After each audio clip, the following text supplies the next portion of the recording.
Hello friends, welcome to my channel. Feeling of imagination के channel में आपका welcome है। इस वीडियो में मैं अपने सियान वांग एफ अनटच्ड हार्ट का नेक्स्ट पार्ट शेयर कर रही हूँ। उम्मीद है यह पार्ट आपको पसंद आएगी और अगर पसंद आए तो प्लीज़ इसे लाइक करिएगा, शेयर करिएगा और अपने कमेंट देना मत भूलिएगा। साथ ही साथ मेरे चैनल को सब्सक्राइब करना और हाइप करना भी मत भूलिएगा। ओके फ्रेंड्स, तो चलिए अब हम अपनी स्टोरी लाइन पर आते हैं। प्रीवियस पार्ट में आपने देखा था कि वांग जी को यह बहुत देखकर बुरा लगा कि वेवुशियान वेन चाओ को सर्व कर रहा है। उसने वेवुशियान पर गुस्सा किया और उसे ऑर्डर दे दिया कि आज के बाद से सिर्फ वह उसी का ही काम करेगा। इसके बाद वह वेवुशियान को उसके रूम में भेज देता है रूम की क्लीनिंग करने के लिए। वेवुशियान रूम में जाता है तो देखता है कि रूम ऑलरेडी क्लीन था। अब आगे वेवुशियान ने चारों तरफ नज़र दौड़ाई तो रूम क्लीन था। उसने कहा, उसने मुझे यहाँ पर क्या साफ़ करने के लिए भेजा है जबकि ऑलरेडी ये सब साफ़ है। क्या बस वो मुझे वेंचाओ से दूर रखना चाहता था, या फिर वो नहीं चाहता कि मैं उसके और वेंचाओ के सामने आऊँ? यही हो सकता है। कहते हुए वेवुशियान मायूस सा हो गया था। इधर वांग जी ने वेंचाओ से कहा, वेंचाओ कहाँ चलने वाले हैं? वेंचाओ ने कहा, तुम्हारे प्लेस पर, तुम जहाँ डिसाइड करोगे हम वहीं अपनी डिनर डेट करेंगे। वांग जी ने कहा, ठीक है मैं चलता हूँ, पर तुम्हें वेवुशियान को भी साथ में लेकर चलना होगा। वेंचाओ ने गुस्से से कहा, अभी सुयांग कम था क्या जो अब वेवुशियान को भी हम लोगों के बीच में तुम लेकर जाना चाहते हो?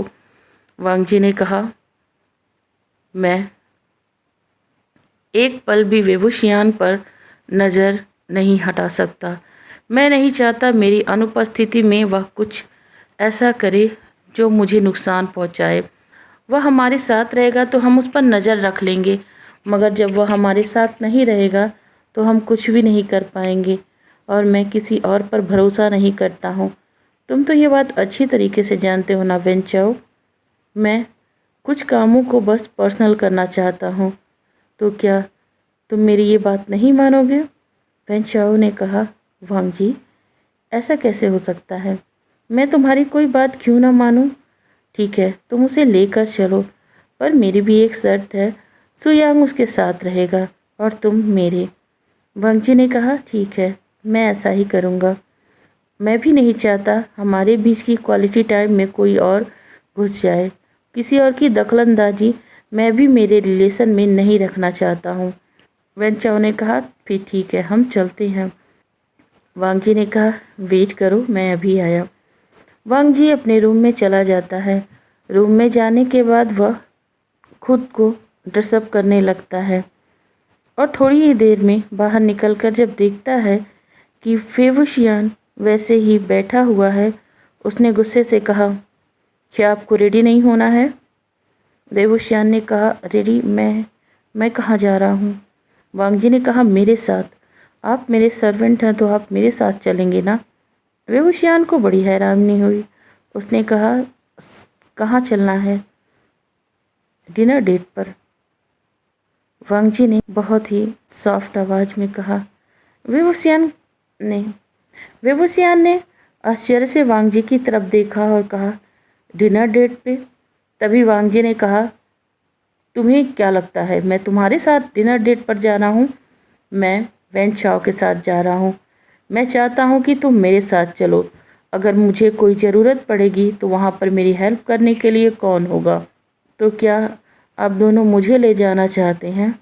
वांग जी ने कहा, एक ही बात कितनी बार तुम्हें बताओ, पहले जाओ तुम अपनी ड्रेस चेंज करके आओ। वेवुशियान ने कहा, मैं इन कपड़ों में ठीक हूँ। वांग जी ने कहा, नहीं इन कपड़ों में तुम मेरे साथ चलोगे, लोग देखकर हंसेंगे। वेवुशियान ने फिर कहा, हम हस्बैंड थोड़ी हैं कि लोग आपको देखकर मुझे देखकर बातें बनाएंगे। वांग जी ने कहा, जो भी हो मैं नहीं चाहता मेरे साथ कोई ऐरा गैरा ऐसे ही चल चले। वेवुशियान ने गुस्से से वांग जी की तरफ देखा।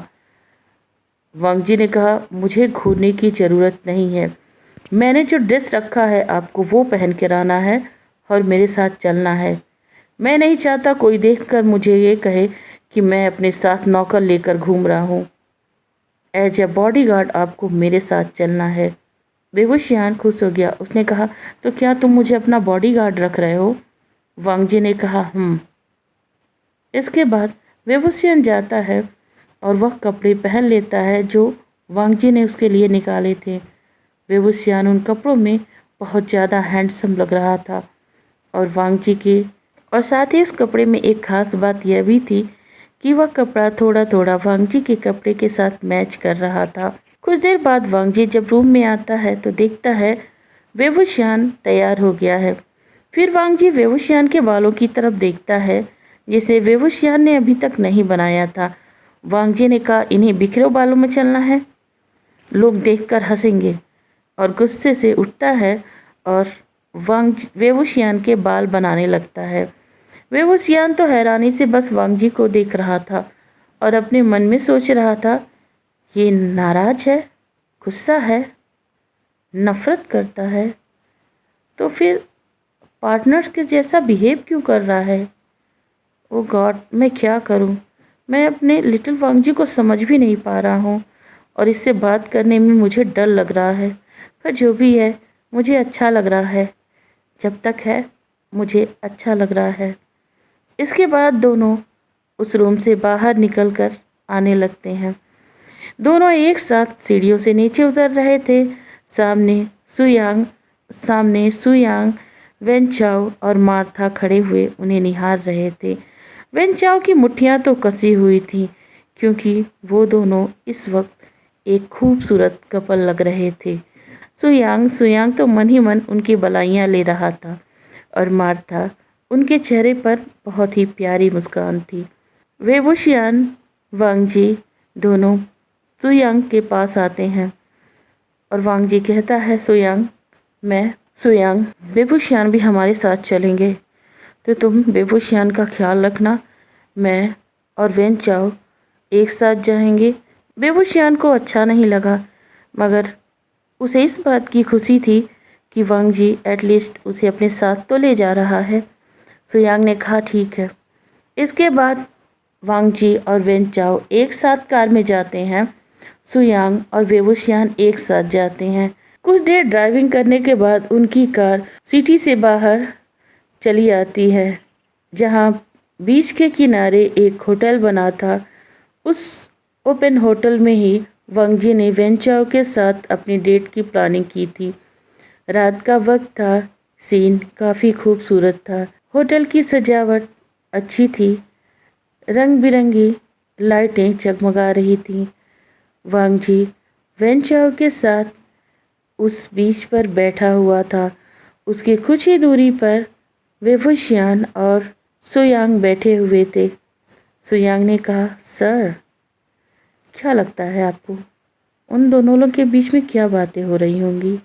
बेबूशियान को गुस्सा आ गया। उसने कहा, सुयांग, वो मेरा हस्बैंड है और न जाने किस घटिया से इंसान के बगल में बैठा है।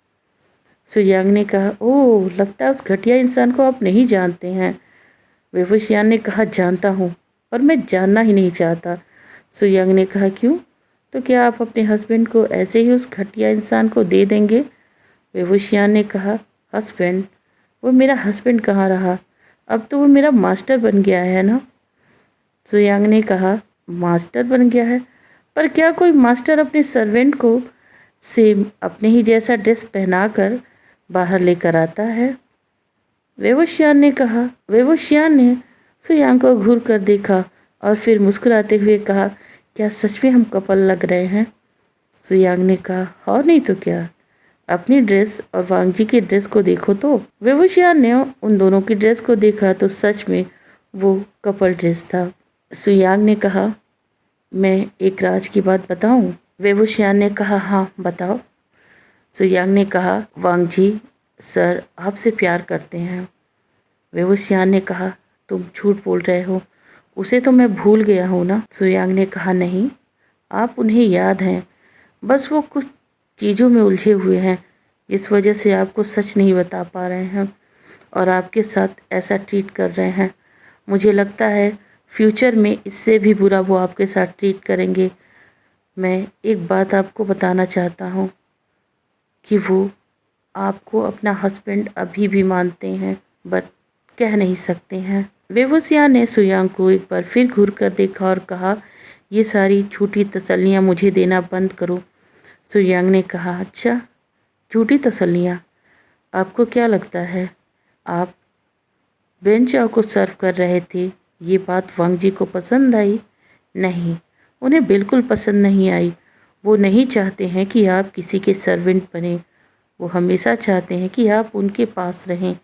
इसी वजह से तो वो किसी न किसी बहाने आपको अपने पास रख रहे हैं। क्या आपको इतनी सी बात नहीं समझ में आ रही है?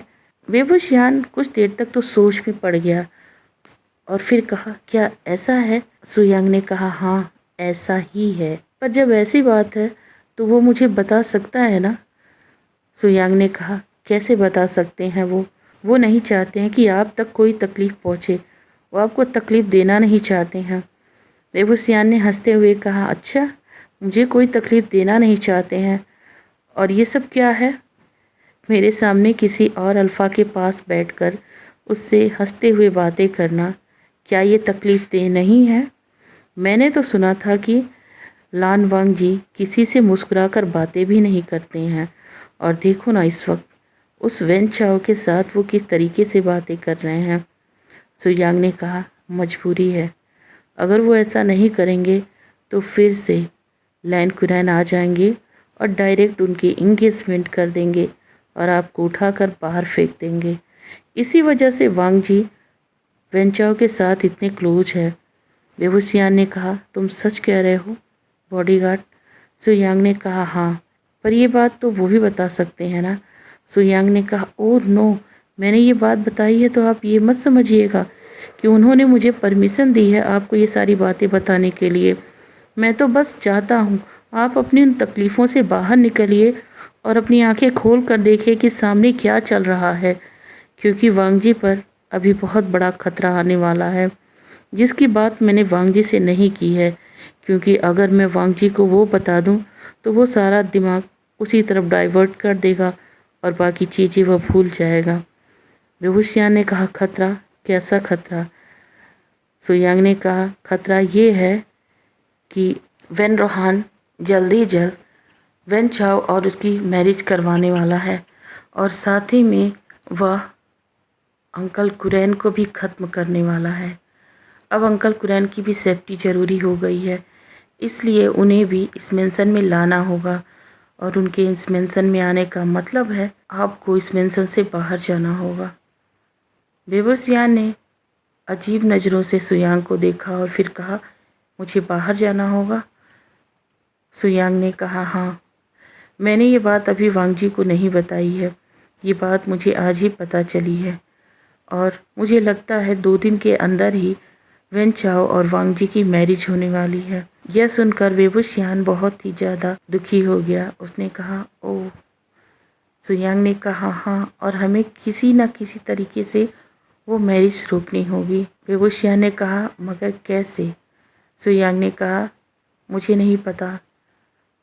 उस मैरिज में सबसे बड़ी अड़चन आपका डिवोर्स ना देना है। जब तक डिवोर्स नहीं देंगे तब तक वेन चाओ और वांग जी की मैरिज नहीं होगी।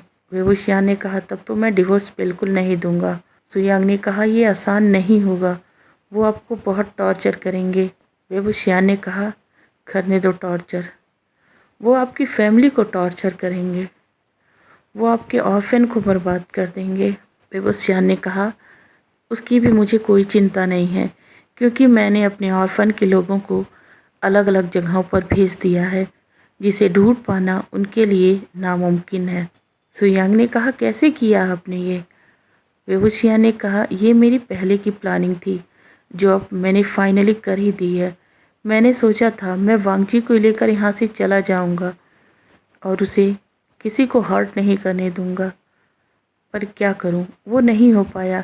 लेकिन फिर भी मैंने अपनी प्लानिंग की थी, क्योंकि मुझे इस बात का अंदाज़ा हो गया था कि अगर मैं कुछ भी इनके ख़िलाफ़ करूँगा तो सबसे पहले बात मेरी फैमिली की आएगी। मुझे डर तो है बस अपनी सीजे का, वो मुझे नहीं मिल रही हैं, वो शायद अपने किसी काम से बाहर गई हैं। सुयांग ने कहा, तब आप चिंता मत करिए, आपकी चीज़ें को हम संभाल लेंगे। क्या मतलब तुम्हारा? सुयांग ने कहा, ओ वैसी बात नहीं है, मैं उनका ख्याल रख लूँगा, मैं उनके बारे में पता लगा लूँगा। बस आप इतना करिएगा, किसी भी कंडीशन में आप वांग जी को डिवोर्स मत दीजिएगा, नहीं तो आपको पता ही है ना वेन चाओ कैसा पर्सन है और वांग जी कितना मासूम है। विभूषिया ने कहा, हाँ सच कह रहे हो। और सुयांग अपने मन में मुस्कुराता है और कहता है, शायद आपको ये नहीं पता है कि आपका वांग जी कितना डेंजरस है। ये तो मैं बस आपको इसलिए बता रहा हूँ कि वांग जी की थोड़ी हेल्प हो जाए। फिर वह थोड़ा सा पपी फेस बनाते हुए विभूषियान की तरफ देखता है और कहता है, प्लीज़ ये सारी बातें जो हमारे बीच हुई हैं वो आप वांग जी को मत बताइएगा। विभूषियान ने कहा, क्यों? क्योंकि मैं नहीं चाहता वांग जी इन सब चीज़ों के बारे में जाने, नहीं तो उसका मुझ पर से विश्वास उठ जाएगा। विभूषियान ने कहा, ठीक है, मैं नहीं बताऊंगा, पर मैं अब उस वेन चाओ के बगल में वांग जी को बैठने भी नहीं दूंगा। तो आप क्या करने वाले हो?